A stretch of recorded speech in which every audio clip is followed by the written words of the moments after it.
ফেব্রুয়ারিতে ত্রয়োদশ জাতীয় সংসদ নির্বাচন। সারা দেশ প্রস্তুত হচ্ছে একটি অবাধ, সুষ্ঠু ও গ্রহণযোগ্য নির্বাচনের জন্য।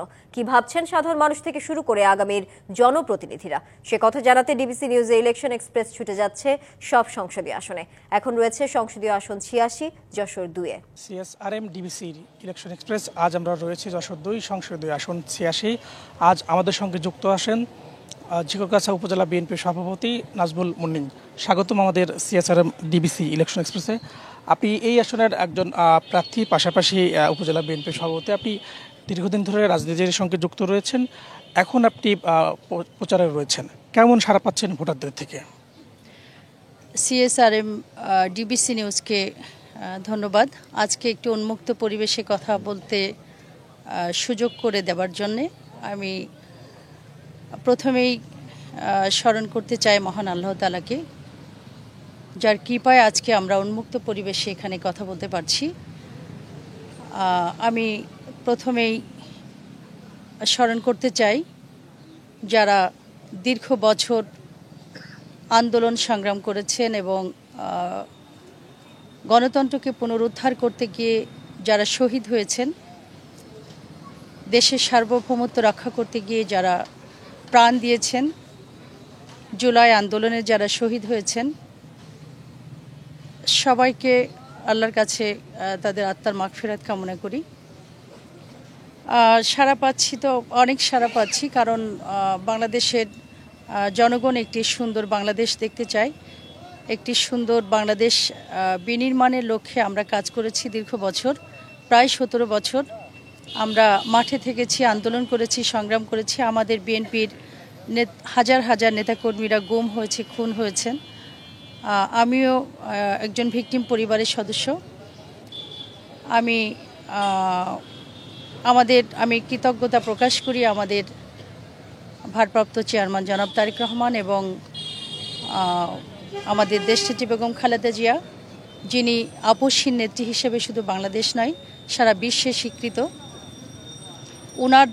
ওনাদের মতো একটি দল বিএনপি, শহীদ প্রেসিডেন্ট জিয়াউর রহমান যেটি প্রতিষ্ঠিত করেছিলেন, সেই দল করি আমি নিজেকে আসলে এই দল করবার জন্য আমি নিজেকে ধন্য মনে করি।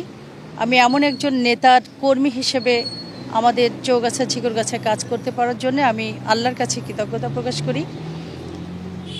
বেসিক্যালি বাংলাদেশ কেমন বাংলাদেশ দেখতে চাই, নতুন প্রজন্ম, এই প্রজন্ম কেমন বাংলাদেশ দেখতে চায়, আমরা তেমন একটি বাংলাদেশ 18 কোটি জনগণকে উপহার দিতে চাই। বিগত দিনে আসলে যেভাবে আমরা দেখেছি আমাদের যে মৌলিক অধিকার, সে অধিকার থেকে আমরা বারংবার বঞ্চিত হয়েছি। বাংলাদেশের জনগণ এমন একটি বাংলাদেশ দেখতে চায় যে বাংলাদেশে কোনো হানাহানি, মারামারি, দখলবাজি, চাঁদাবাজি থাকবে না। সুন্দর, সুখী, সমৃদ্ধশালী একটি বাংলাদেশ, যে বাংলাদেশে আমরা হিন্দু, মুসলমান, বৌদ্ধ, খ্রিস্টান সবাইদেরকে নিয়ে আমরা সমাজে বসবাস করতে পারবো। যাদের পুলিশের ভয়ে, বিনা কারণে পুলিশের ভয়ে বাড়ি ছাড়তে হবে না, বিনা কারণে বিনা অপরাধে কাউকে দেশ ছাড়তে হবে না, এমন একটি বাংলাদেশ আমরা চাই। আপনারা জানেন যে আমি একটি পরিস্থিতির মধ্যে দিয়ে আমার রাজনীতিতে পদার্পণ। আপনারা জানেন আমার স্বামী শহীদ নাজমুল ইসলাম 2011 সালে উনি গুম খুন হয়েছিলেন। তারপরেই আমি রাজনীতিতে প্রত্যক্ষভাবে এসেছি। আমি দীর্ঘ 15 বছর রাজনীতির সাথে আছি। আমার সর্বোচ্চটুকু দিয়ে আমি রাজনীতিতে জনগণের সেবা দিয়েছি। মানুষের সুখে দুঃখে রাত দিন, যখনই আমার জনগণ, যখনই তাদের বিপদে, যখনই তাদের অসুবিধায় আমাকে ডেকেছে, আমি তাদের পাশে দাঁড়িয়েছি। নাজমুলের অবর্তমানে এই জনগণ, যে জনগণ দেখে দুনিয়া থেকে চলে গেছেন, তাদের পাশে এসে দাঁড়াবার আমি প্রয়োজন এবং দায়িত্ব মনে করেছিলাম। তাই আমি তাদের পাশে এসে দাঁড়িয়েছিলাম, আছি এখনও, ভবিষ্যতেও থাকবো ইনশাল্লাহ। আমি এই দেশ, এই ঝিকরগাছা চৌগাছাকে আমি এমনভাবে দেখতে চাই যেখানে নারীরা, আপনারা জানেন যে এই সমাজে নারীরা অনেক অবহেলিত। সুবিধাবঞ্চিত নারীদের জন্য কাজ করবার অনেক ইচ্ছা আমার আছে। আপনারা জানেন 31 দফা, যে দফার মধ্যে প্রত্যেকটা দফাই খুবই গুরুত্বপূর্ণ। তার মধ্যে উল্লেখযোগ্য একটি বিষয় নারীদের জন্য যে আমাদের ভারপ্রাপ্ত চেয়ারম্যান জনাব তারেক রহমান প্রত্যেকটা পরিবারে একটি করে ফ্যামিলি কার্ড দেয়া হবে, যে কার্ডটি শুধুমাত্র ওই ফ্যামিলিতে যিনি নারী তার হাতে কিন্তু সেই কার্ডটা থাকবে। সেই কার্ডের অনুকূলে যে যেমন ব্যক্তি।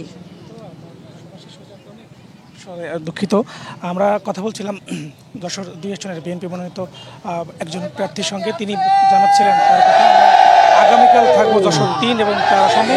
ততক্ষণ সিএসআরএম ডিবিসি ইলেকশন এক্সপ্রেসের সঙ্গে।